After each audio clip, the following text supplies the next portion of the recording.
माँ तो मुझसे बिल्कुल प्यार नहीं करती। हाँ मैं तैयार हूँ। हाँ कल मिलते हैं।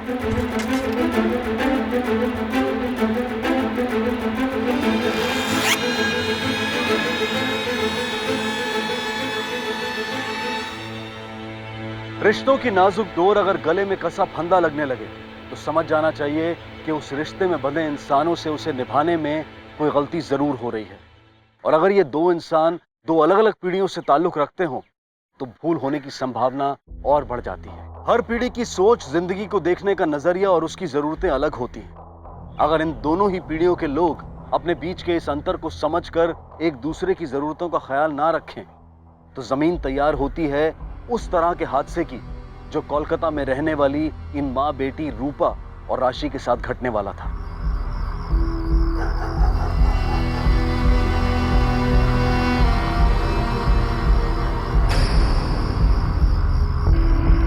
क्या बदतमीजी है साले, रास्ता क्यों रोका है मेरा? बाबा ने बुलाया अभी।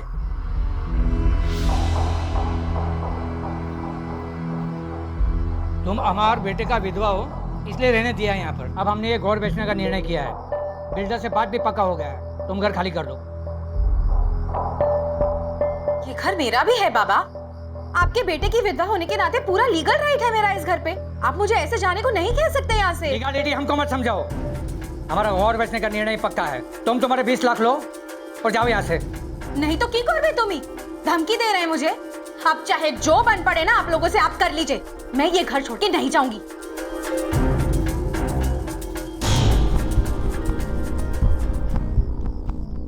नहीं मानी वो। मुझे वो औरत घर से बाहर चाहिए, चाहे कैसे भी।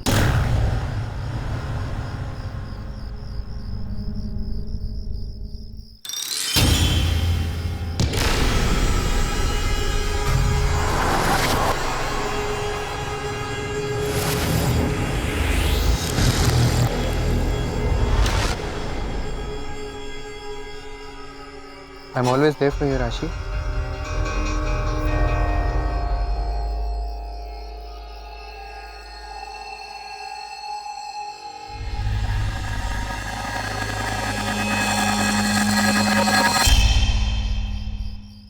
ये तू क्या कर रहा है? I love you, Rashi. Please. मैंने कभी सोचा भी नहीं इस बारे में। राशि, 1 साल से साथ हैं हम यार। I really love you. तुम्हें क्या हो गया अचानक? हमारा घर बेचने का निर्णय पक्का है। तुम तुम्हारे 20 लाख लो और जाओ यहाँ से।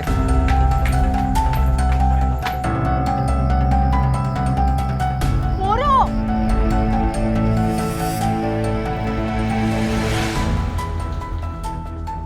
तुम रात के 9 बज रहे हैं। तुम इस वक्त यहाँ पे क्या कर रहे हो? मामा उसे जाने दीजिए। तुम चुप रहो। मैंने तुमसे कितनी बार कहा है कि जब मैं घर पे ना हूँ तो कोई लड़का यहाँ पे आना नहीं चाहिए। क्यों आया है? वो मामा मैं बता रही। और तुम इसके आगे पीछे क्यों मंडराते रहते हो? आज के बाद अगर यहाँ दिखाई दिए ना Stop it, मामा।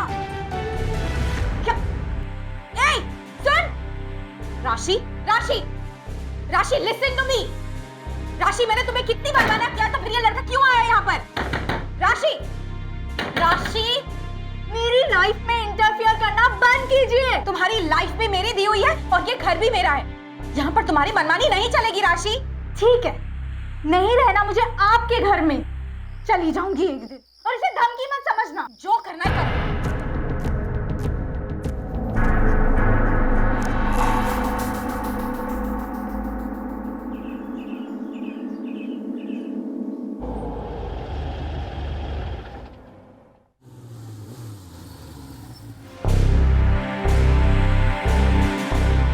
जितना जल्दी हो सकता है खाली कर दे वो घर, नहीं तो जो होगा बुरा होगा। तो राशि नाम है ना तेरी लड़की का?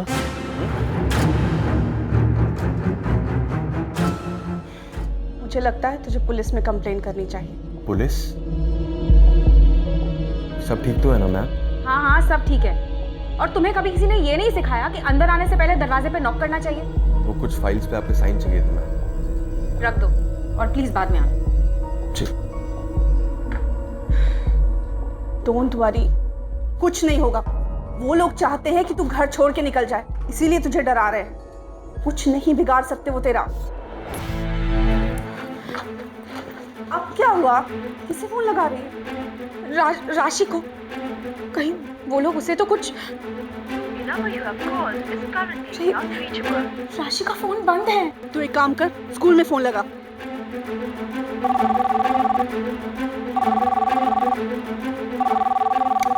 Hello, good morning ma'am, this is Mrs Rupa Das here, राशि की मम्मी। मुझे उसे एक्चुअली बहुत इंपॉर्टेंट मैसेज देना है, आप उसे बुला देंगी फ़ोन पर प्लीज़? Wait for 1 second. जी जी, मैं होल्ड करती हूँ। जी मैम। क्या? Are you sure? क्या हुआ? राशि आज स्कूल ही नहीं पहुंची। राशि कहाँ है? बताइए बाबा, राशि कहाँ है? अभी शक्ति बोलची बाबा, राशि को कुछ भी हुआ ना मैं छोड़ूंगी नहीं किसी को भी। ई के बोल से राशि को क्या हुआ? अनजान बनने का नाटक मत कीजिए बाबा। गुंडे भेजे थे ना आप लोगों ने मुझे धमकाने के लिए। जब उससे कोई बात नहीं बनी तो मेरी राशि को मैं कह देती हूँ, मुझे बता दीजिए मेरी राशि का है, नहीं तो क्या? हाँ? नहीं तो क्या? क्या सबूत है तुम्हारे पास कि हमने भेजा था उसे? सीधे से समझाया था लेकिन तुम नहीं मानी। बहुत अक्कड़ है ना तुम्हें। अगर मेरी राशि को कुछ हुआ ना तो मैं छोड़ूंगी ना किसी को। मैं बोल रही हूँ, मैं किसी को नहीं छोड़ूंगी। रूपा छोड़ इसे, रूपा वक्त नहीं है हमारे पास, हमें राशि को ढूंढना है। रूपा छोड़ इसे। सोना, पता नहीं इन लोगों ने मेरी राशि के साथ क्या किया। कुछ नहीं होगा राशि को, कुछ नहीं करेंगे ये। तू चल मेरे साथ, तू चल यहाँ से।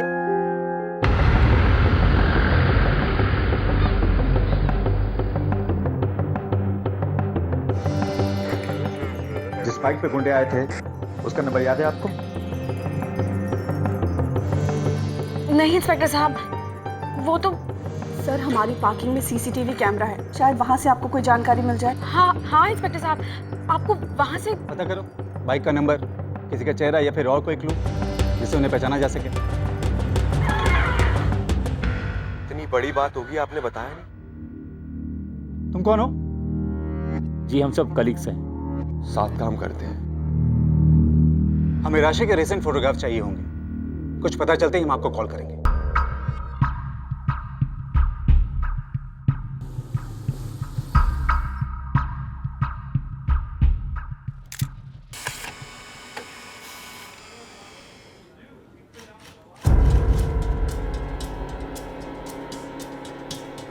सर,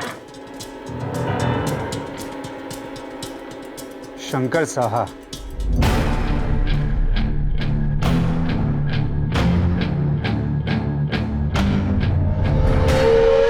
शंकर, रुक!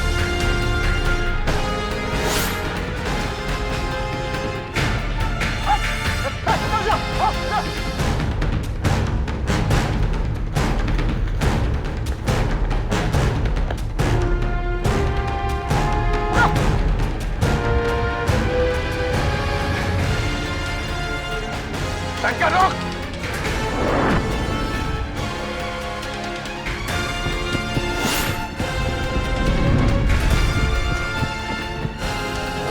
कहाँ भागेगा? कहाँ भागेगा? हैं?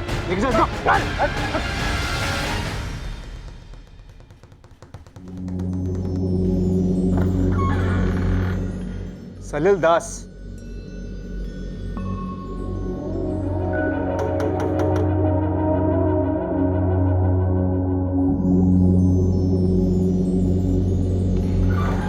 मुझे क्यों बुलाया यहाँ पर?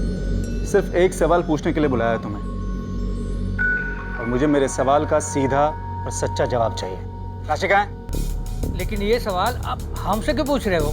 क्योंकि राशि के मदर मिसेस रूपा दास ने अपने कंप्लेंट में लिखवाया है कि उनकी बेटी की गुमशुदगी को लेकर उन्हें तुम पे शक है। अच्छा, उसने कहा तो आपने मान लिया।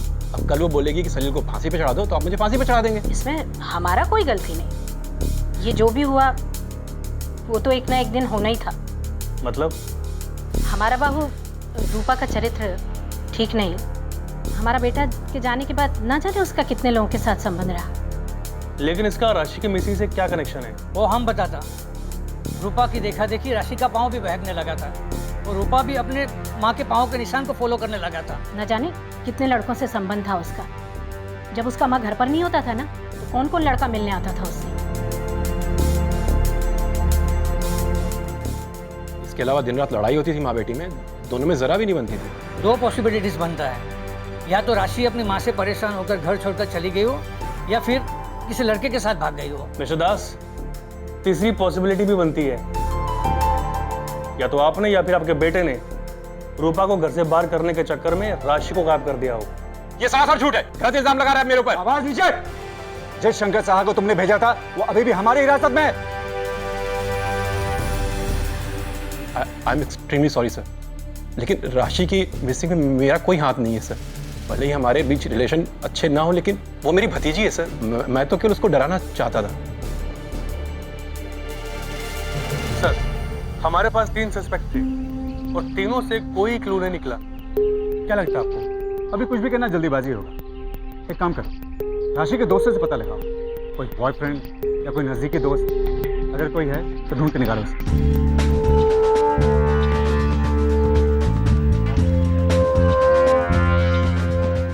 जी सर, एक लड़का है, प्रसन्नजीत नाम है उसका। वो उसका सबसे क्लोज फ्रेंड है। जी हाँ, मेरा बेटा है प्रसन्नजीत, लेकिन वो तो कॉलेज गया हुआ है। गलतफहमी है आपकी।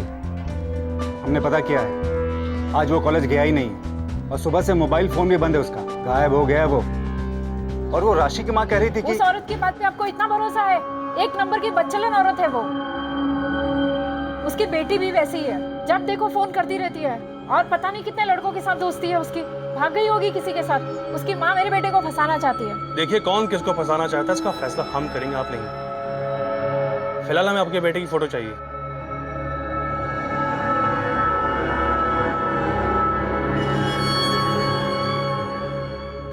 सर, राशि के फोन रिकॉर्ड्स और लोकेशन रिकॉर्ड्स आ गए हैं सर। 1 बजे प्रसन्नजीत ने कॉल किया, 2 बजे राशि ने कॉल किया। सर, जब हमने नंबर ट्रेस किया तो पता चला ये नंबर राशि के नाम पे है सर। प्रीपेड है। यस सर, लगभग 3 महीने पहले इशू करवाया है सर, शायद किसी को देने के लिए। शायद प्रसन्नजीत। और प्रसन्नजीत के बारे में और कुछ? ये नंबर जब हमने ट्रेस किया तो पता चला प्रसन्नजीत स्कूल के सामने मौजूद था जब राशि गायब हुई। यानी हो सकता है कि वो उसके साथ गई हो, अपनी मर्जी से या मर्जी के खिलाफ। सर, जब प्रसन्नजीत का फोन स्विच ऑफ हुआ, उसकी आखिरी लोकेशन आउटर कोलकाता का पिकनिक स्पॉट था सर। बारिश के मौसम में बहुत भीड़ भाड़ रहती है, लेकिन आजकल सुनसान रहता है। चलो सर।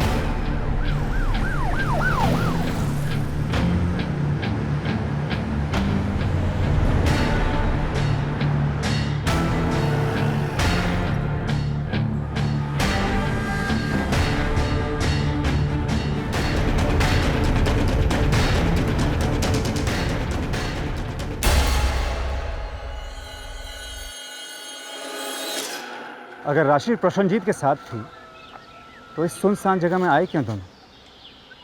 और अगर आए हैं तो यहाँ से गायब कहाँ हो? सर ये भुट्टा वाला यहाँ भुट्टा बेचता है। प्रसन्नजीत और राशि का फोटो इसने पहचान लिया है।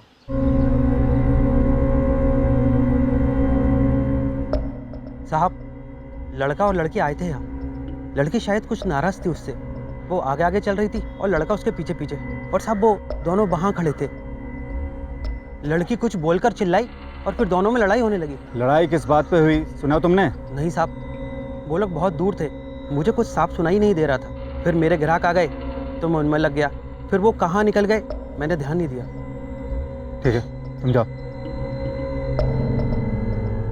बात कुछ समझ नहीं आई सर। अगर राशि प्रसन्नजीत के साथ भागी है या फिर प्रसन्नजीत राशि को भगाकर ले गया है, तो सर एयरपोर्ट जाते, बस स्टैंड जाते, उस जंगल में क्यों आएंगे? और आए तो गए कहाँ? ये भी हो सकता है कि दोनों यहाँ से कहीं गए ना हो, अब भी यहीं पे हो।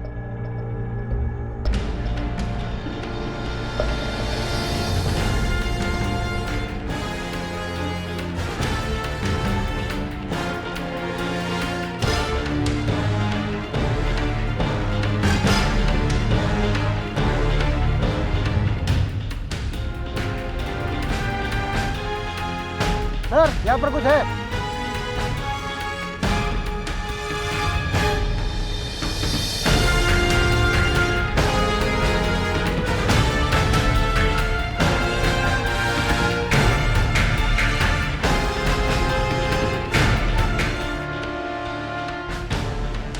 एम्बुलेंस बुलाओ और रूपा को खबर करो। और हाँ, रूपा और राशि से जुड़े हर इंसान की जांच करो। कोई भी शक के दायरे से बाहर नहीं होना चाहिए, खुद रूपा भी नहीं। क्योंकि अगर प्रसन्नजीत ने राशि का कत्ल किया है तो इसकी वजह भी राशि से जुड़ी होनी चाहिए या फिर रूपा से।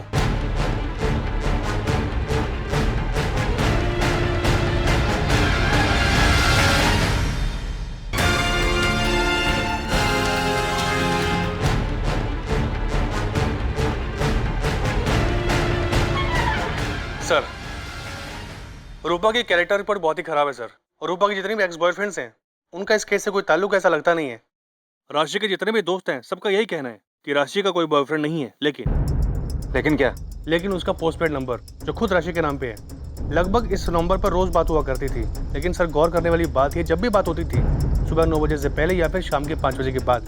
और इस मोबाइल से एक SMS मिला है सर, जिसमें लिखा है with your mom, call you later. इसका मतलब है कि जो कोई भी ये कार्ड इस्तेमाल कर रहा है उसके पास रूपा और राशि दोनों के नंबर थे। जी हाँ सर। एक काम करो, रूपा के कॉल रिकॉर्ड चेक कर पाओ और पता करो कि ऐसे कितने और किस किस के नंबर हैं जो इन दोनों के कॉल लिस्ट में कॉमन है। Okay sir.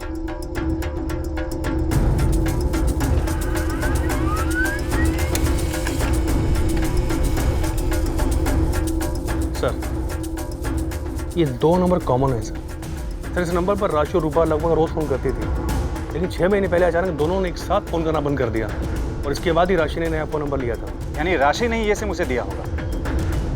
लगता तो यही है सर।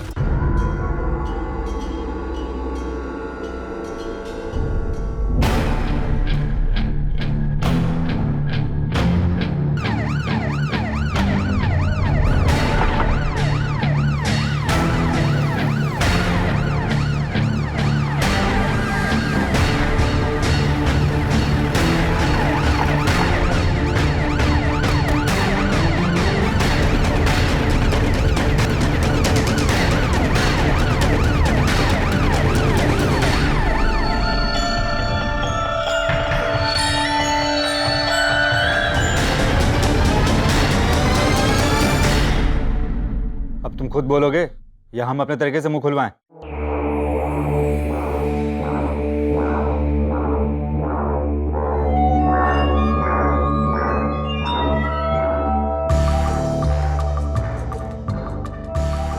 हाँ, मेरा रिलेशन था रूपा के साथ, राशि के साथ भी था, लेकिन ये कोई जुर्म तो नहीं है सर।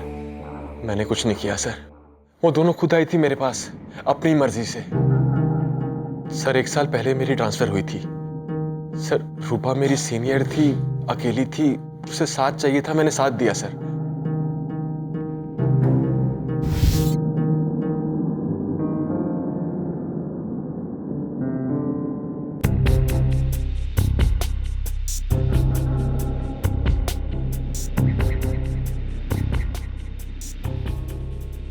और रूपा के घर पर मेरी मुलाकात राशि से हुई। राशि?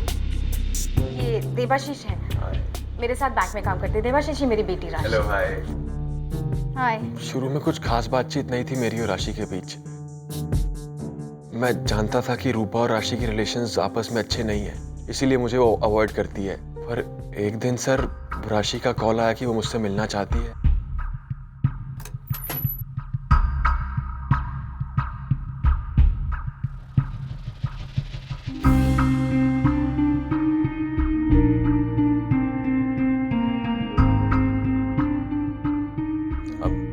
राशि, तुम पूरा भीग गई हो, अब तुम अंदर बैठो, मैं डाल लेके आता हूँ। राशि, ये तुम क्या कर रही हो तुम? ये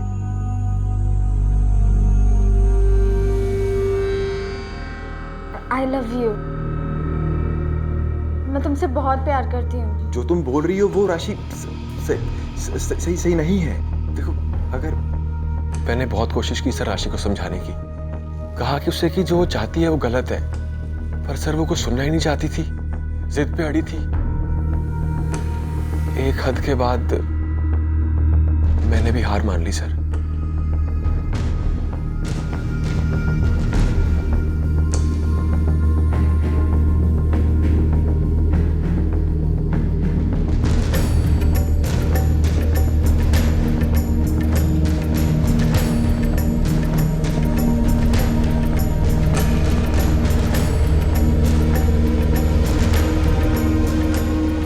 लेकिन उसने ऐसा किया क्यों? उसके और तुम्हारी एज में बहुत डिफरेंस है। वो चाहती तो इतनी इजीली उसको दूसरा लड़का मिल सकता था, फिर तुम क्यों? मैंने भी उससे यही सवाल पूछा सर, पर उसने कहा कि वो रूपा से बदला लेना चाहती है। कैसा बदला? सर उसका दम घुटता था अपनी माँ के साथ। सर उसको लगता था कि उसकी माँ ने उसकी खुशियां, उसकी आजादी, सब कुछ छीन लिया है। इसीलिए सर वो अपनी माँ के बॉयफ्रेंड को छीन के उससे बदला लेना चाहती थी। लेकिन इससे पहले वो ऐसा कुछ कर पाती, एक दिन सरप्राइज! मम्मा,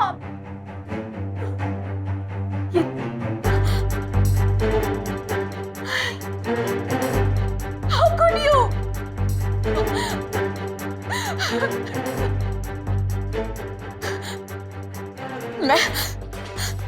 मैं तुम्हें मार डालूंगी। Gonna kill you! मैं मार डालूंगी तुम्हें। उसके बाद रूपा ने तुमसे रिश्ता तोड़ दिया, और तुम्हारा और राशि का रिश्ता? सर उसे मैंने तोड़ दिया, लेकिन राशि ने हार नहीं मानी सर। उसने मुझे मजबूर किया कि कुछ और नया सही तो एक दोस्त के तौर पे मैं उसके साथ रहूं, और अगर ऐसा मैं नहीं करूंगा तो वो सुसाइड कर लेगी। तो मुझे मजबूर होके सर उसे हाँ कहना पड़ा। पहले तुम रूपा के हाथों मजबूर हुए, फिर राशि ने तुम्हें मजबूर किया। बड़े मंजे हुए किस्म के मजबूर लगते हो तुम। इतनी मजबूरी में भी एक साथ दो दो औरतों का फायदा उठा रहे थे। तब तो वो पोस्टपेड नंबर भी तुम्हारा होगा, जो राशि के नाम से रजिस्टर्ड था, और जिससे मरने के पहले उसने आखिरी बार कॉल किया था। सर वो नंबर भी मुझे राशि ने दिया था, ताकि उसकी मॉम को पता ना चल पाए कि हम अब भी बात करते हैं। अब सबसे आखिरी और अहम सवाल, राशि को क्यों मारा? सर मैं राशि को क्यों मारूंगा सर? सर आप गलत सोच रहे हैं सर, मेरी तो उससे कभी मुलाकात भी नहीं हुई, सिर्फ फोन पे बात होती थी सर।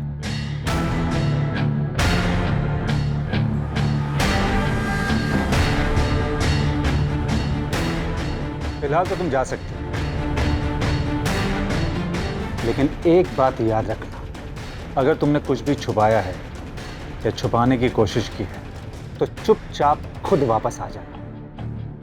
अगर दोबारा हमसे मेहनत करवाई तो हमारी अगली मीटिंग इतनी अच्छी नहीं होगी जैसी इस बार रही, समझे?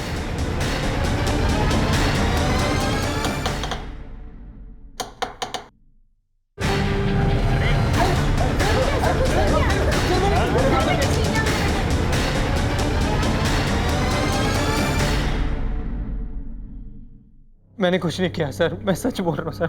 मैंने कुछ भी नहीं किया सर। मैंने उसके एक दिन पहले सर मैंने उसको प्रपोज किया था सर, पर उसने मुझे मना कर दिया। मेरा दिल टूट गया था सर। उसके दूसरे दिन सर मैं उससे मिलने भी गया था सर, उसके स्कूल। उसके बाद तुम उसको शहर से दूर ले गए, जंगल के उस पिकनिक स्पॉट पे।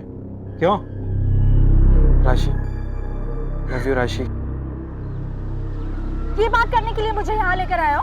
अरे मैं तुझसे प्यार नहीं करती, एक बार में कोई बात समझ नहीं आती तेरे।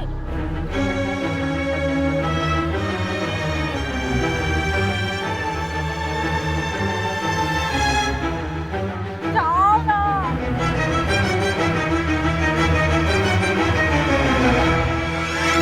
उसके बाद सर मैं उसे वहीं छोड़ के चला गया। उसके बाद क्या हुआ मुझे कुछ नहीं पता सर। अगर तुमने कुछ किया ही नहीं है तो गायब क्यों हो गए तुम? कॉलेज भी नहीं गए थे, मोबाइल भी बंद था तुम्हारा।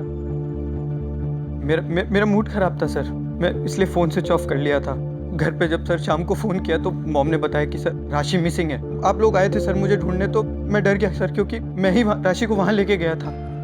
उसके बाद जब पता लगा कि राशि का मर्डर हो गया है तो सर मैं और डर गया। तो थोड़ी देर मॉल चला गया सर, और वहीं पर थोड़ा सा वक्त बिताया। फिर सर मैं दोस्त के घर छिप के रहने लगा।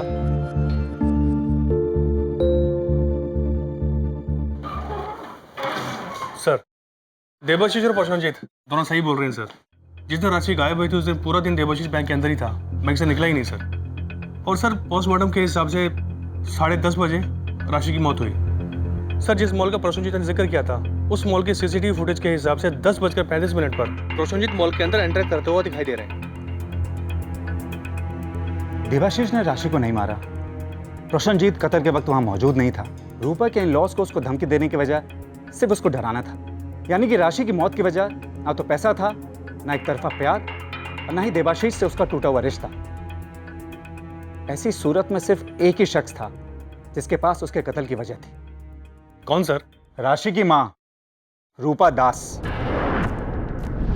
राशि ने उससे बदला लेने के लिए उसके बॉयफ्रेंड को चुराया और उसकी मां ने इस बात का बदला लेने के लिए उसका कत्ल कर दिया। Hello, what?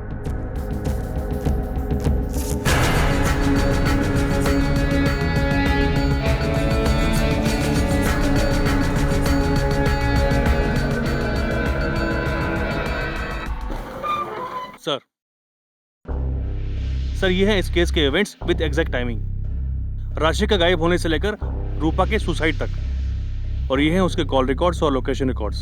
ये देखिए सर, इससे साफ पता चलता है जब भी कुछ हुआ वो वहाँ मौजूद नहीं था। लेकिन सर इस बीच जितने भी कॉल उसको आए उसने पिक नहीं किए सर। कॉल का मिस होना कोइंसिडेंस हो सकता है, लेकिन दोनों बार एग्जैक्ट टाइम पे। एक काम करो,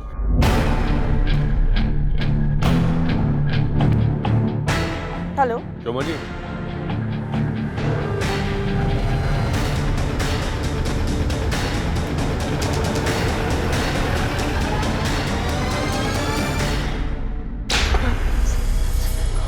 मुझे क्यों मार रहे हैं? चुप, बिल्कुल चुप।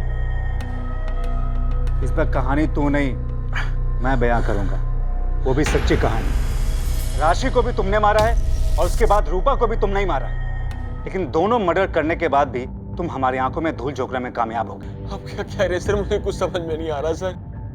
बैंक की पार्किंग के सीसीटीवी फुटेज ने सब कुछ बयां कर दिया है। राशि की मौत के दिन सुबह 6 बजे तुम बैंक में आए और 9:15 बजे अपनी गाड़ी में बैठ के बाहर जाते हुए दिखते हो। जब राशि की मौत के 1 घंटा पहले तुम बैंक से निकले ही नहीं तो वहां के सीसीटीवी कैमरा के रिकॉर्डिंग में कैसे दिख रहे हो? सर आप क्या कह रहे हैं सर? मुझे कुछ समझ में नहीं आ रहा। उसके बाद राशि के मर्डर स्पॉट पे एक भुट्टे वाले ने भी तुम्हारी फोटोग्राफ को पहचान लिया है।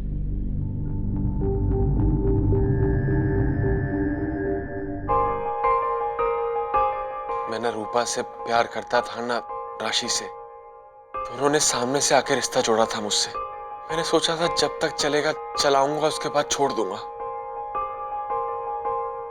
लेकिन एक दिन राशि गाड़ी में जाकर बैठो। तुमने सुना नहीं मैंने क्या कहा? जाओ जाकर गाड़ी में बैठो।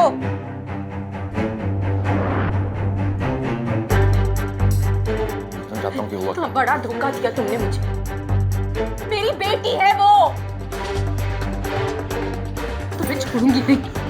मैं मार डालूंगी तुमने मेरी बेटी को गंदा कर दिया।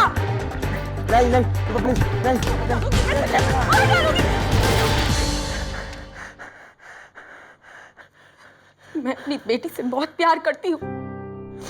उसे कोई संभालने वाला होता तो आज तुझे जिंदा नहीं छोड़ती मैं। आज के बाद मुझे अपनी शक्ल मत दिखाना।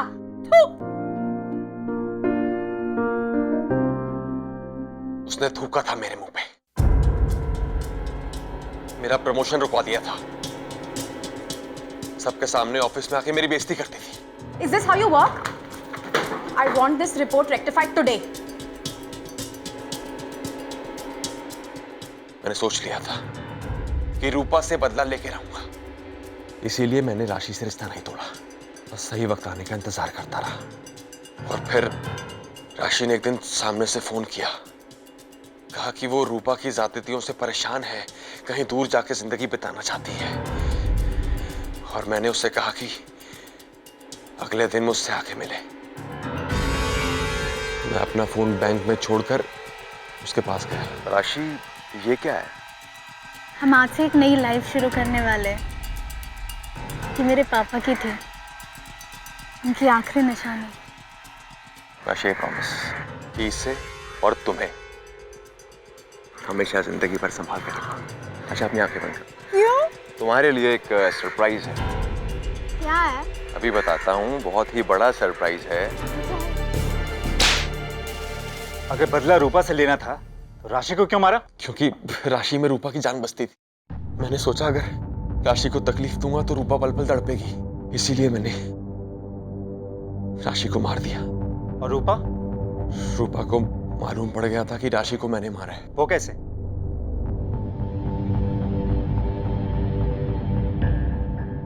रूपा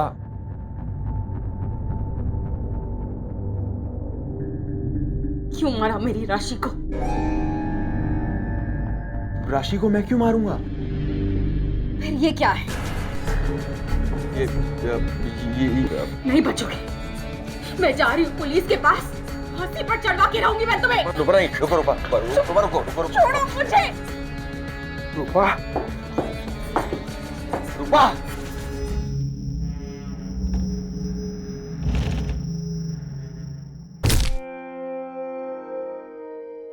उसके बाद तुमने रूपा की लाश को सुनसान ब्रिज के नीचे फेंक दिया ताकि हमें लगे कि उसने सुसाइड किया है।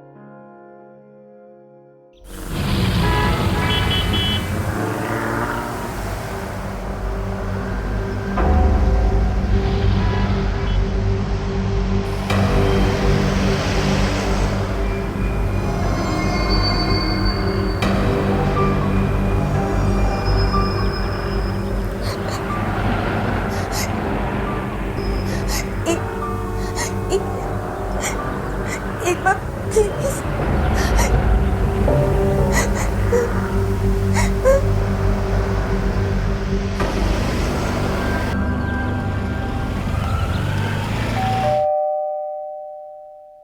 अजिंक्य भाऊ, सुमन,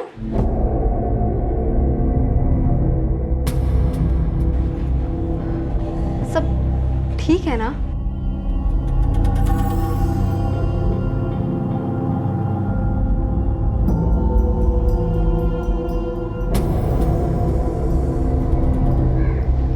अरे सुमन, अजिंक्य, क्या हुआ? आप लोग ऐसे बाहर क्यों खड़े? आइए अंदर आइए। उसकी कोई जरूरत नहीं है, मैं इसे यहाँ छोड़ने आया हूँ। अब आप इसे यहीं रखिए, वापस भेजने की जरूरत नहीं है। ये आप क्या कह रहे हैं? ऐसे कैसे? क्या किया इसने? इतना क्या गलत किया सुमन ने? पूछो इसी से। बताओ, मुझे बख्श दो। अरे अजिंक्य, मेरी सुमन बोलो, बात क्या है? क्या हुआ सुमन?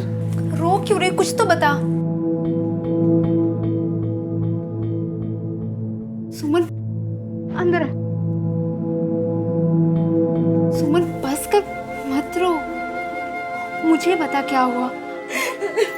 अजिंक्य बाबू तुम्हारे साथ ऐसा क्यों कर रहे हैं? सुमन बोल, रोने से काम नहीं चलेगा, कुछ तो बोल। मुझे समझ नहीं आ रहा कि कैसे बता।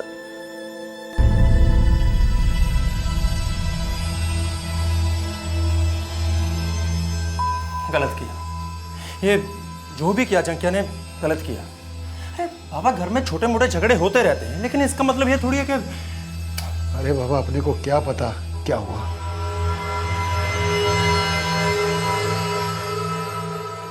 क्या हुआ? अब वो क्या है ना बाबा कि अजिंक्य भाऊ, सुमन अपनी पत्नी की जिम्मेदारी ठीक से नहीं पूरी कर पा रही है। पूरी नहीं करती? नहीं, सुमन ऐसी नहीं है, वो सब संभालती है, घर परिवार। वो बात नहीं है बाबा। अरे तो बात क्या है? आप थोड़ा ये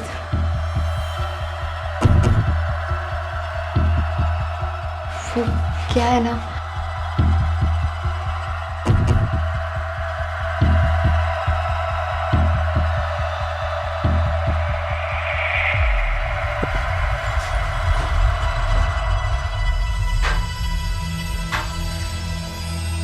क्या हुआ? बापूजी, बात ये है कि अजिंक्य और सुमन के शारीरिक संबंध ठीक नहीं। अजिंक्य खुश नहीं है सुमन से, पर जो भी हो, मैं उसका खर्चा नहीं झेल सकता। अरे पहले इतनी महंगाई है और ऊपर से ये सब तो ठीक है, लेकिन जाएगी किधर? काका, दादा सुनिए, मैं एक्स्ट्रा किराया दे दूंगा। नको चंदर। काका, लेकिन मैं कोई पराया आदमी थोड़ी हूँ। ऐसे बुरे वक्त में रिश्तेदार नहीं काम आएंगे तो और कौन आएगा? हाँ नको चंदर, रहने दो। बाबा, तो खर्चा कौन उठाएगा? जरूरत नहीं पड़ेगी, अजिंक्य देगा उसे खर्चा। हम उसके खिलाफ एलिमनी फाइल करेंगे। वो छोड़ के गया है तो कंपनसेशन भी तो वही देगा ना। और जब अजिंक्य खर्चा देगा तो फिर प्रॉब्लम क्या है? फिर तो सुमन यहाँ पे रह सकती है ना।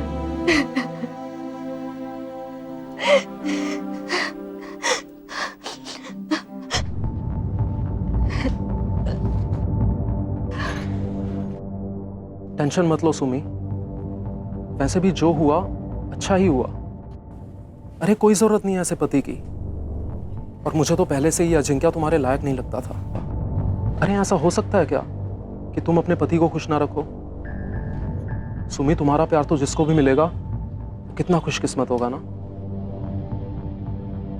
मुझे इस बारे में बात नहीं करनी।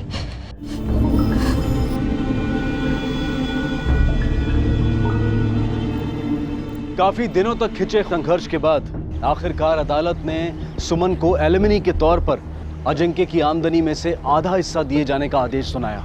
अजिंक्य आक्रोश और निराशा में डूब गया। इस दौरान सुमन के जरिए घर में नियमित तौर पर आते धन से सारे संतुष्ट थे। सुमन घर वालों के लिए मानो सोने की मुर्गी बन चुकी थी। सुमन का जीवन सामान्य रीति से आगे बढ़ रहा था, लेकिन एक दिन अचानक दरवाजे पर आई एक दस्तक ने सब कुछ बदल दिया।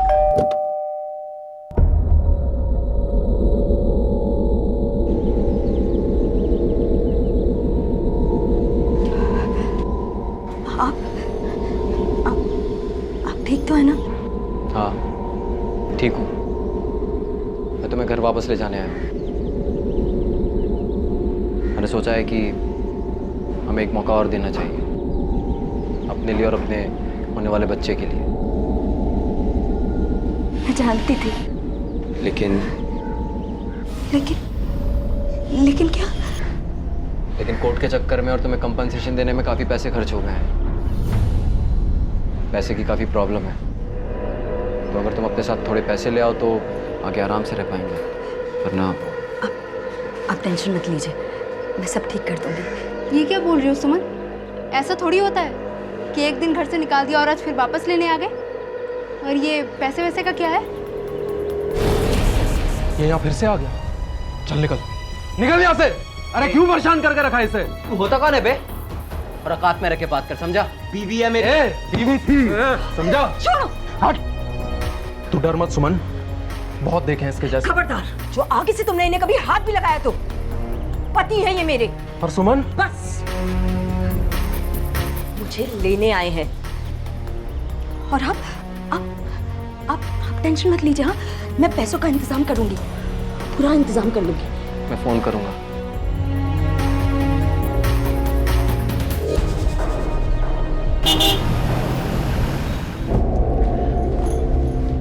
मत जाओ सुमी, गलती कर रही हो।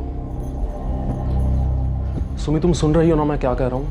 मुझे कुछ नहीं सुनना चंदर, वो मेरे पति हैं, बस मुझे इतना पता है। Please Sumi, I love you Sumi, मैंने हमेशा तुमसे प्यार किया। I really love you. छोड़ो मुझे। ये तुम क्या कर रहे हो? हाँ, तुम्हारा दिमाग खराब हो गया है क्या? अरे तुम ऐसे सोच भी कैसे सकते हो? हम दोनों रिश्तेदार। सुमी इतने दूर के रिश्तेदार हैं, और वो भी तुम्हारी माँ की तरफ से। अगर हम एक दूसरे से प्यार करते हैं तो क्या फर्क पड़ता है? फर्क पड़ता है। लेकिन सुमी तुम मेरी बात। प्लीज चंदर जाओ यहाँ से, वरना मैं चिल्ला दूंगी। प्लीज जाओ।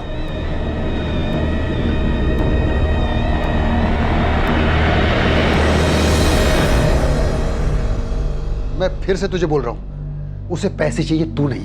पापा आप उसे गलत समझ रहे हैं। तू नहीं समझ रही है। एक नहीं, घर के 4 लोग बोल रहे हैं कि तू अगर वापस अजिंक्य के साथ जाएगी ना तो तू गलत करेगी। लेकिन नहीं, तुझे तो वो सही और हम गलत लग रहे हैं। उसे तो मैं जेल में डालूंगा हैरेसमेंट के लिए। पापा बस करो, ये मेरी लाइफ है और मैं जा रही हूँ। आप प्लीज अजिंक्य से दूर रहिए। देख सुमन। पापा प्लीज, आपको मेरी कसम है, प्लीज।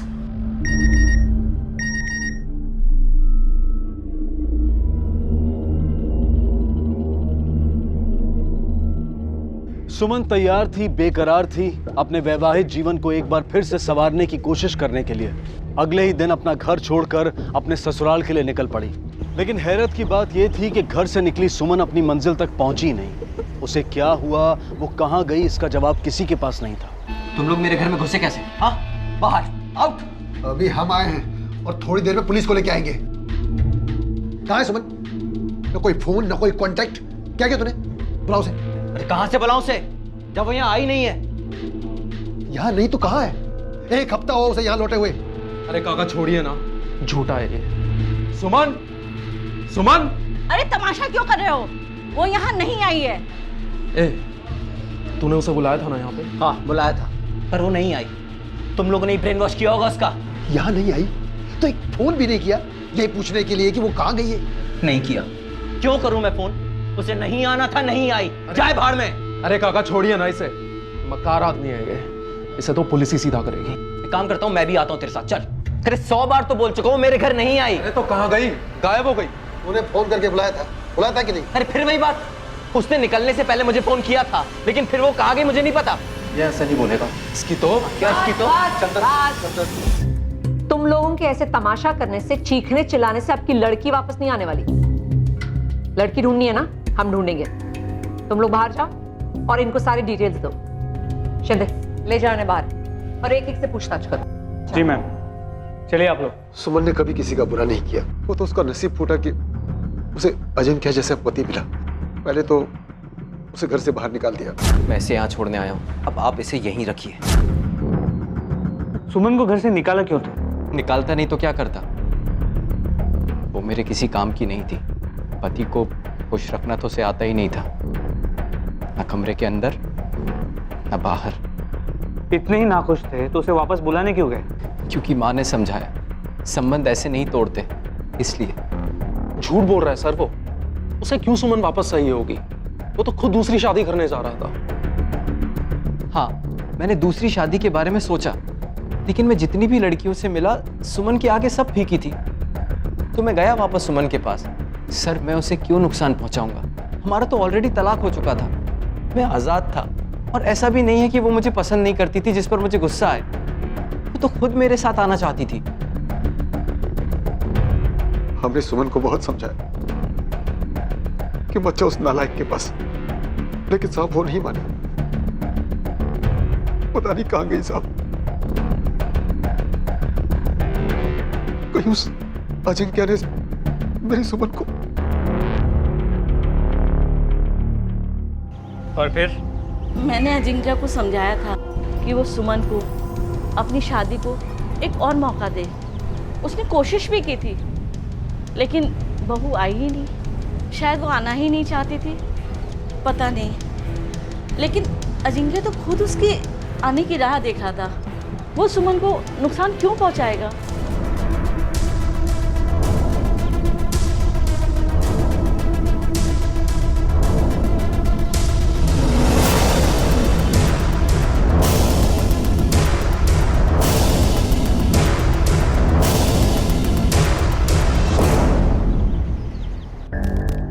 सुमन का मायका डोंगरी, वहां से वो निकलती है रूट से, को आना चाहिए अपने ससुराल यहाँ मारवे रोड, लेकिन वो पहुंचती नहीं है।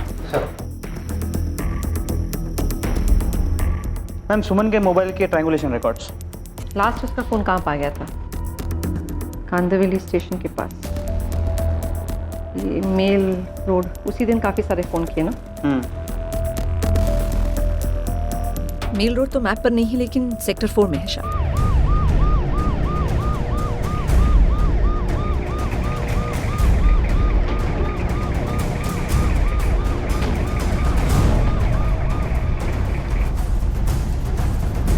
देखिए मैडम, आप लोग फिर से मुझे इस समय घसीट रहे हैं। वैसे भी आपको इस गोडाउन में कुछ नहीं मिलेगा, ये हमेशा बंद रहता है। सुमन के फोन की आखिरी लोकेशन यही ट्रेस हुई है, इसलिए अपना मुंह बंद कर और खोल इसे।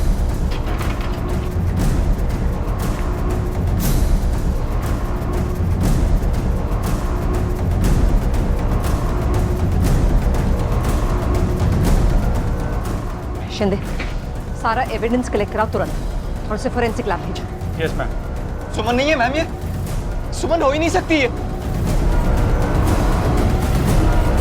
मैं तो सच कह रहा हूँ, मेरी बात पे यकीन कीजिए, ये सुमन नहीं है।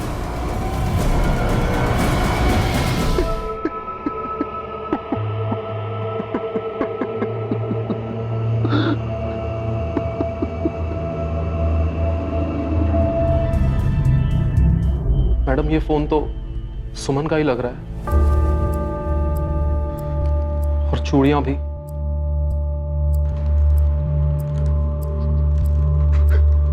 जला डाला, सुमन को जला डाला।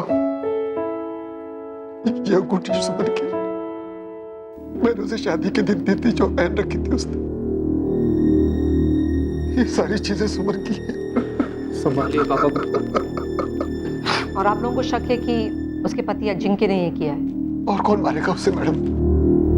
मैडम मुझे तो लगता है कि अजिंक्य उसे कभी वापस लेना ही नहीं चाहता था। ये सारा नाटक उसने सुमन को मारने के लिए किया था। लेकिन क्यों? पैसों के लिए?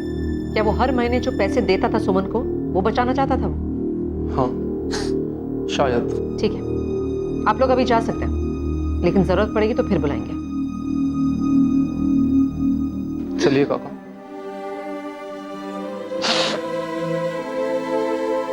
मैम सिर्फ 15,000 रुपए हर महीने बचाने के लिए अजिंक्य उसकी बीवी को क्यों मारेगा? करने वाले ना 15,000 से भी कम के लिए कुछ भी कर सकते हैं। एनीवे, उस अजिंक्य को बुलाओ क्वेश्चनिंग के लिए।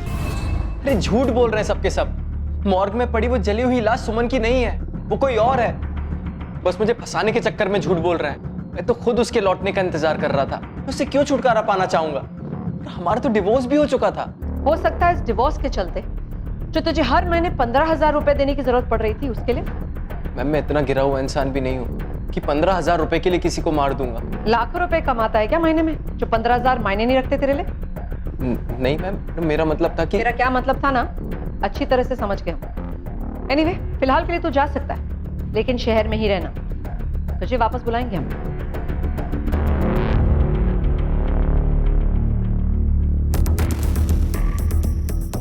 मैम ये अजिंक्य मुझे थोड़ा डामाडोल लगता है। लगता तो है शिंदे, लेकिन प्रॉब्लम ये है कि जहां हमें बॉडी मिली उस लोकेशन पे ना इसका फोन ट्रेस हुआ, ना किसी ने उसे वहां देखा। जी मैम। प्रूफ करना बहुत मुश्किल है कुछ। जी मैम। एनीवे, तुम एक काम करो, ये पता लगाओ कि इसके पास पैसों के अलावा कोई और मोटिव है क्या। मैम ये भी तो कंफ्यूजन है। ये कह रहा है कि लाश सुमन की नहीं है, लेकिन उसके पिताजी कहते कि बॉडी सुमन की है। इसीलिए तो डीएनए एविडेंस बहुत जरूरी है शिंदे। डीएनए एविडेंस ना हो तो कुछ और है। हमें ऐसा कुछ सबूत चाहिए जो प्रूव कर सके कि ये बॉडी सुमन की है या नहीं। जी मैम। और सुनो, इस अजिंक्य पे भी नजर रखना।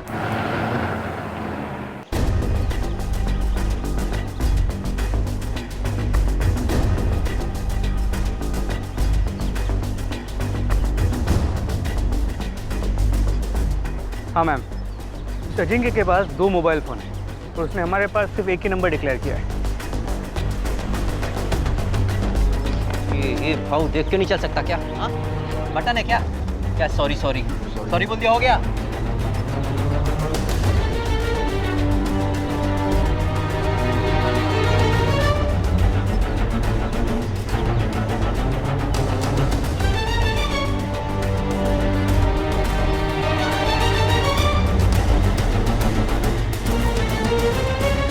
वाह, एक तरफ बीवी को वापस बुलाने का नाटक और दूसरी तरफ ये रोमांस। कौन है ये लड़की? मैम अजिंक्य के दूसरे नंबर के बारे में पता चलते ही हमने उस नंबर के सारे कॉल रिकॉर्ड्स निकलवाए। उससे पता चला इसका नाम नेहा है। मैम उससे ये भी पता चला है कि मर्डर के वक्त अजिंक्य के उस फोन की लोकेशन गोडाउन के पास ही थी। लगता है ज्यादा प्यार से पूछताछ की हमने उससे। अब अपने तरीके से पूछने का वक्त आ गया। पहले तूने अपनी बीवी को अपने पास वापस बुलाया और फिर उसकी जान ली, नहीं? मैं आपसे कह रहा हूँ कि मैंने कुछ नहीं किया। और एक झूठ मत बोल, वैसे भी तेरा एक झूठ पकड़ा गया, समझा? उस दिन तू गोडाउन के आसपास ही था, है नहीं पता? अरे दूसरे फोन का क्या चक्कर है? हमने तेरे दूसरे फोन को गोडाउन के आसपास ही ट्रेस किया है। ये दूसरा नंबर क्यों और हमसे छुपा कर क्यों रखा? नेहा कौन है पता? नेहा कौन है? क्या चक्कर है तेरा उसके साथ? कुछ नहीं साहब। ये ऐसे नहीं मानेगा। तेरी इलेक्ट्रिक गुड्स की दुकान है ना? शिंदे से इतने झटके लगाओ कि अपनी दुकान में जाने से डरी है। नहीं मैं बताता हूँ। मैंने सुमन को फंसाने के लिए उससे झूठ बोला, मर्डर की प्लानिंग की, लेकिन मैंने सुमन को नहीं मारा। मैं नेहा से प्यार करने लगा था जब से मिला था तब से। अरे लीजिए मिठाई लीजिए, मुंह मीठा कीजिए। लीजिए, आपको बधाई हो। आपको कांग्रेचुलेशंस। लो बेटा एक और लो। बस बस अंकल। अभी अंकल नहीं, बाबा बोलना शुरू करो। ठीक ही तो कह रहे हैं, बस एक बार डाइवोर्स फाइनल हो जाए तो अगले दिन ही सगाई करा दें।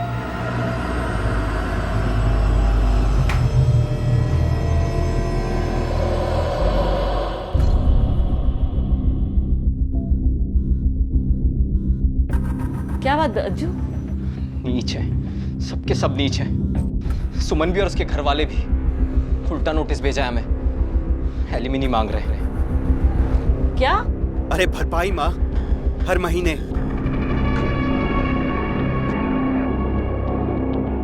ये तो तुम्हारी आधी कमाई मांग रहे हैं। ऐसे लालची लोग मैंने आज तक नहीं देखे। अरे हाँ, वो सब तो ठीक है, अगर वो आधी कमाई ले जाएंगे तो हमारी नेहा का क्या होगा?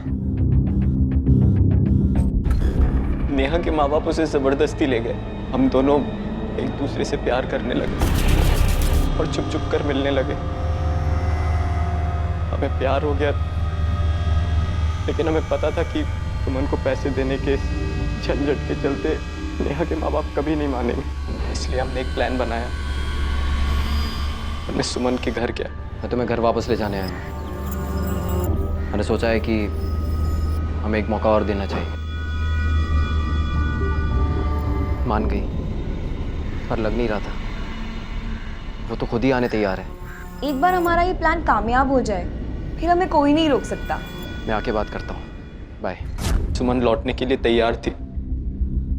मैंने उसे मैसेज किया और गोडाउन पर आकर मिलने के लिए कहा। सेंड।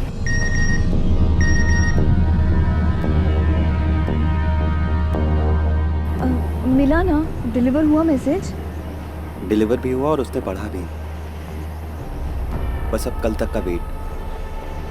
मैं उसे गोडाउन के अंदर लेकर आऊंगा, फिर उसे मारकर उसकी बॉडी ठिकाने लगा देंगे।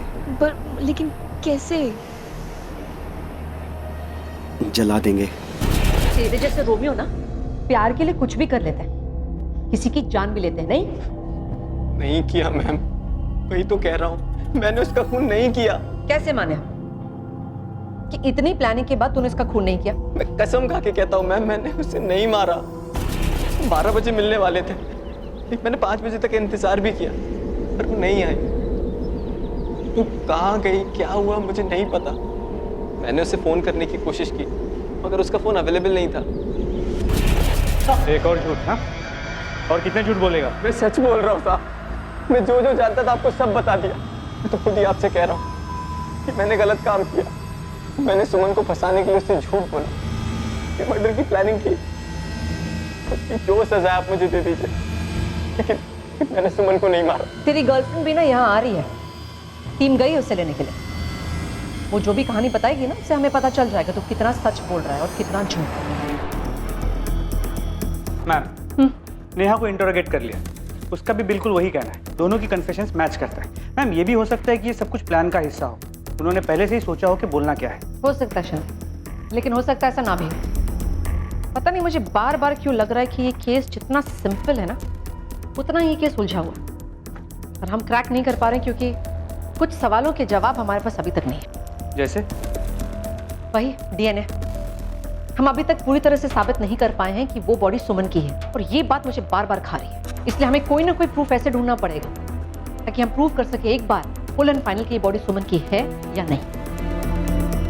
एक काम करो, सर्च वारंट्स निकालो, दोनों घरों के, उसके मायके के, उसके ससुराल के। डीएनए एविडेंस ना से शायद कुछ ना कुछ ऐसा मिल जाए जिससे साबित हो कि ये बॉडी किसकी है। मैम, पता नहीं साहब, आप ये डीएनए बीएनए के पीछे क्यों पड़े हैं? हमने कहा ना कि हमारे पास सुमन के कोई डेंटल रिकॉर्ड नहीं है, और क्या चाहिए आपको? देखिए, हमें हमारा काम करने दीजिए।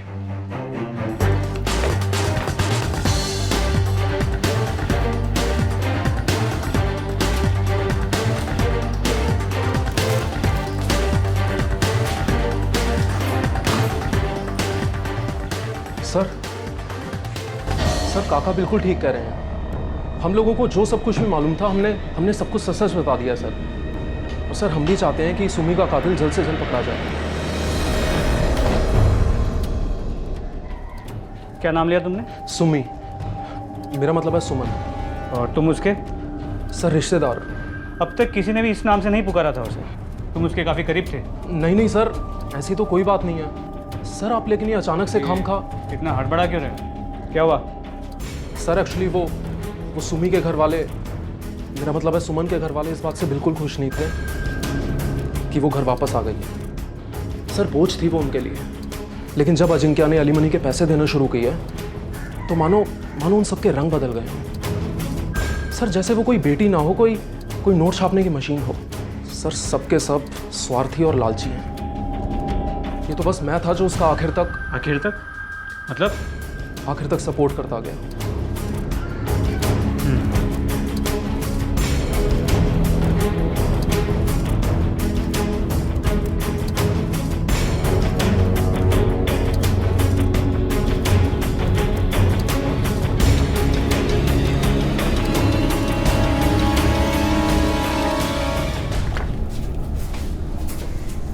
तुम लोगों ने हमें बताया क्यों नहीं कि सुमन प्रेग्नेंट थी?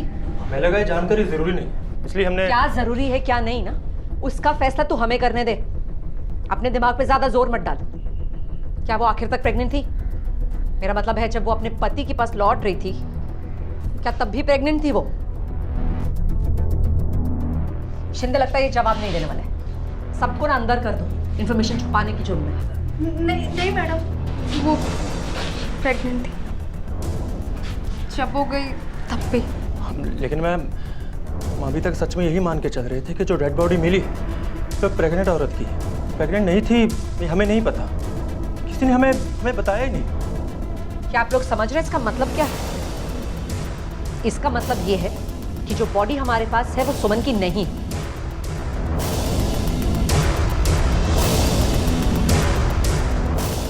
और शायद सुमन कहीं है, होपफुली जिंदा। वो सुमन ही है। अरे वाह, आपको तो खुश होना चाहिए ना कि वो आपकी बेटी नहीं है, लेकिन आप तो इंसिस्ट कर रहे हैं कि वो लाश आप ही की बेटी की है। क्यों? क्योंकि सहन नहीं होता मैडम कि ये मान लेना कि सुमन अब इस दुनिया में नहीं रही। अपने मन को समझाना, शौक मनाना और दोबारा ये उम्मीद करना कि सुमन अब जिंदा है। अगर मेरी बेटी जिंदा है तो उसे लेके आइए मैडम, उसे लेके आइए। बस संभालिए।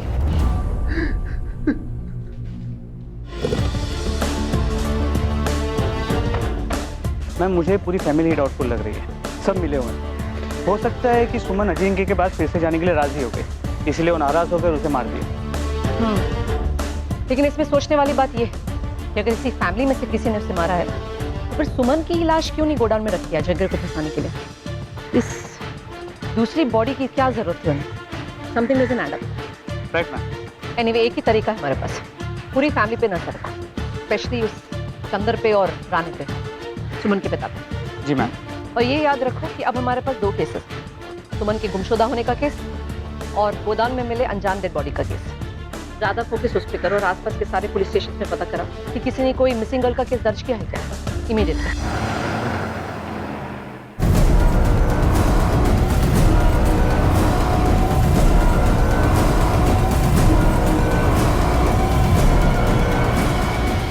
मैम बॉडी आइडेंटिफाई हो गई है, लाश इस रोहिणी आप्टे की। इसके माँ बाप ने इसे आइडेंटिफाई किया डेंटल रिकॉर्ड्स की मदद से। केस ओशीवाला के इंस्पेक्टर सिंह के अंडर है। लेकिन हमारा केस वहीं का वहीं है। हमें अभी तक नहीं पता कि सुमन के साथ क्या हुआ और इस लड़की को किसने जलाकर मार दिया। So get back to our case. Ma'am. Shinde, तुम्हें कुछ दिख रहा है? मैम इन दोनों के बोन स्ट्रक्चर में बहुत सिमिलरिटी है। एग्जैक्टली। 2 लड़कियां इतनी सिमिलर। सुमन के परिवार पर सर्वेलेंस है ना? जी मैम। उसे जारी रखो। मुझे इसके परिवार के सारे डिटेल्स चाहिए, उनका पास्ट, उनका प्रेजेंट, सब कुछ, उनके बैंक रिकॉर्ड्स, उनके फोन रिकॉर्ड्स, सब कुछ, इमीडिएटली। जी मैम।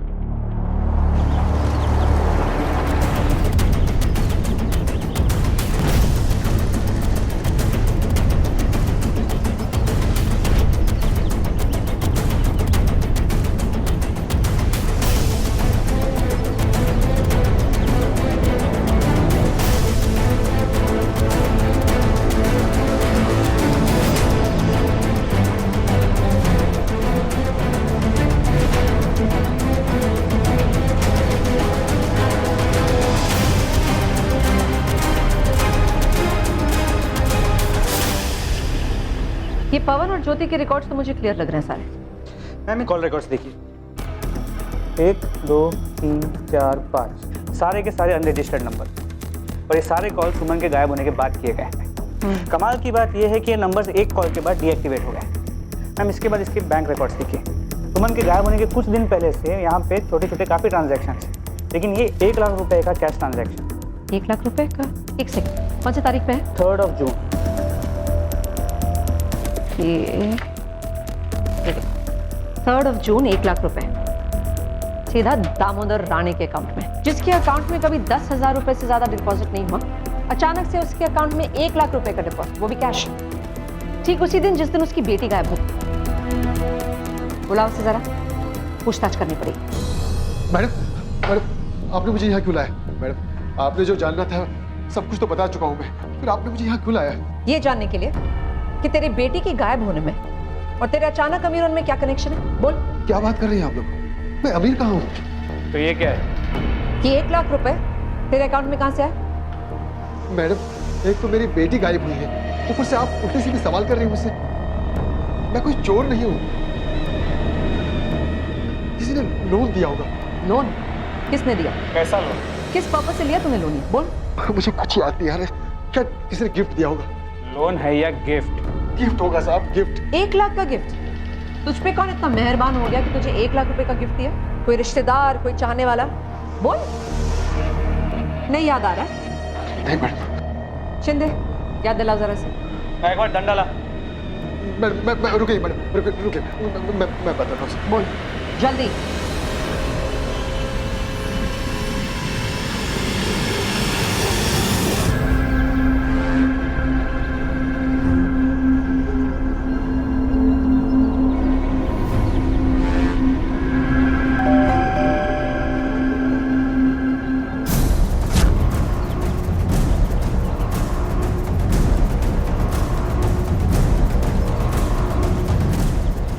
मैडम आप? तू जिसे ढूंढ रहा है ना वो अंदर ही है, घबरा मत।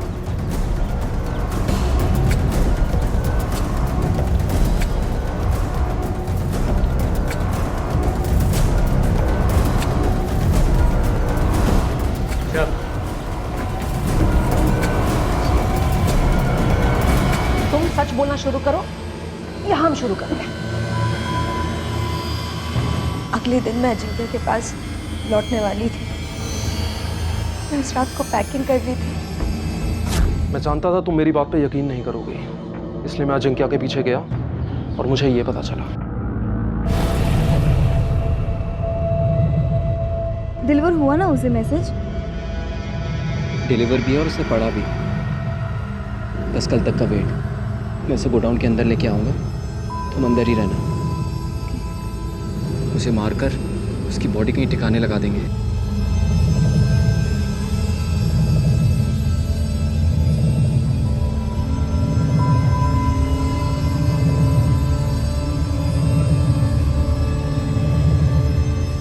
इस विश्वासघात की कीमत तुम्हें नहीं, उस अजिंक्य को चुकानी पड़ेगी। इसीलिए मैंने और चंदन ने प्लान बनाया कि हम लाश को ढूंढेंगे, उसे जला देंगे और गोडाउन में मेरी जगह हम उस जली हुई लाश को रख देंगे। तो वो इतनी जली हुई होगी कि डीएनए से भी उसकी पहचान करना नामुमकिन हो जाए। और उस लाश के पास मेरा मंगलसूत्र, मोबाइल बाहर रख देंगे ताकि हम उस अजिंक्य को उसके जाल में फंसा सकें। फिर चंदन मुझे मीरा रोड में एक घर में ले गया और उसने मुझसे वादा किया कि वो मेरा और मेरे होने वाले बच्चे का हमेशा ख्याल रखेगा। तो तुम लोगों ने जिस बॉडी को चला, वो लड़की पहले से मरी हुई थी। तुम लोगों ने एक लाश को जला, राइट?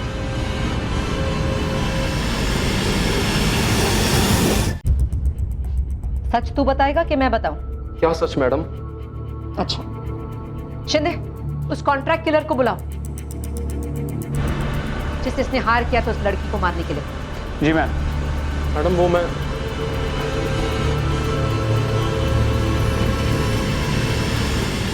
अजिंक्य को पूरी तरह फंसाना चाहता था। उसके बच निकलने की कोई गुंजाइश नहीं छोड़ना चाहता था मैं। इसलिए मैंने काफी हद तक सुमन से मिलती जुलती लड़की को रोहिणी आप्टे को ढूंढ निकाला और उसे मारने की सुपारी दी। इसलिए मैंने काका को 1 लाख रुपए दिए ताकि वो यही बोले कि लाश उनकी बेटी सुमन की है। लेकिन मैंने सब जो कुछ भी किया ये सब तुम्हारे प्यार के लिए किया सुमी। मैं हमेशा के लिए तुम्हारे साथ रहना चाहता था। बस करो ये नाटक, सब कुछ तुमने सिर्फ खुद के लिए किया है, मेरे लिए नहीं। तुम में और संख्या में कोई फर्क नहीं है। मैं नफरत करती हूँ तुमसे, नफरत करती हूँ, मैं नफरत करती हूँ तुम सबसे।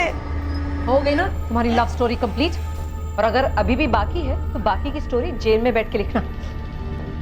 हो सकता है किसी दिन कोई उस पर फिल्म बना ले जाओ इसे।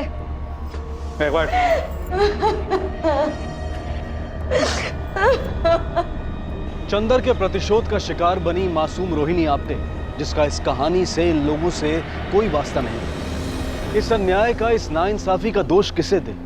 अजिंक्य को, जिसने पलक झपकते ही सुमन को त्याग दिया क्योंकि उसके मुताबिक सुमन उसकी शारीरिक जरूरतें पूरी करने में नाकाम थी।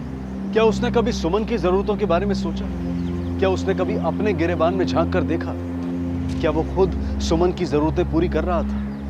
बिल्कुल नहीं। बदकिस्मती से हमारा समाज एक पुरुष की जरूरतों के सामने औरत की जरूरतों को महत्वहीन मानता है। क्या नेहा कम गलत थी जो ऐसे आदमी से शादी करना चाहती थी जो उसके लिए अपनी पत्नी की जान तक लेने को तैयार था? क्या उसकी नजर में प्यार की यही परिभाषा थी? और आखिर में चंदर, जो एक पापी को सजा देने के लिए खुद एक मासूम के प्राण लेने का पाप कर बैठा। ये प्यार नहीं, उन तीनों का स्वार्थ था। अजिंक्य, नेहा और चंदर को अगर इस सब से कुछ हासिल हुआ तो जेल की सजा, इसके अलावा और कुछ नहीं। चाहे स्वार्थ हो या प्यार, किसी भी कारणवश किया गया गुनाह आखिर इंसान को पतन की ओर ही ले जाता है। सुमन अपने पति को उसकी बेरहमी की सजा देना चाहती थी, लेकिन अनजाने में वो खुद एक गुनाह को अंजाम देने में मदद कर बैठी। अब उसके पास बिना किसी सहारे के अकेले ही अपने बच्चे को पालने के अलावा और कोई रास्ता नहीं है। अपने साथ हुए अन्याय का जवाब अपराध से कभी ना दे। परिस्थितियां चाहे कितनी भी गंभीर क्यों ना हो, कितनी भी भयानक क्यों ना हो, प्रतिक्रिया में चुना गया अपराध का रास्ता हर सूरत में गलत साबित होगा। इसी विचार के साथ मैं अनूप सोनी अब आपसे विदा लेता हूं। फिर मुलाकात होगी अगले एपिसोड में और खुलासा करेंगे एक और जुर्म का। तब तक अपना और अपने परिवार का ख्याल रखें और देखते रहें क्राइम पेट्रोल डायल 100। सबक एक को, सीख हम सबको। जय। क्राइम पेट्रोल्स के और भी दिलचस्प कहानी देखने के लिए हमारे चैनल को सब्सक्राइब करें और बेल आइकॉन दबाना न भूलें।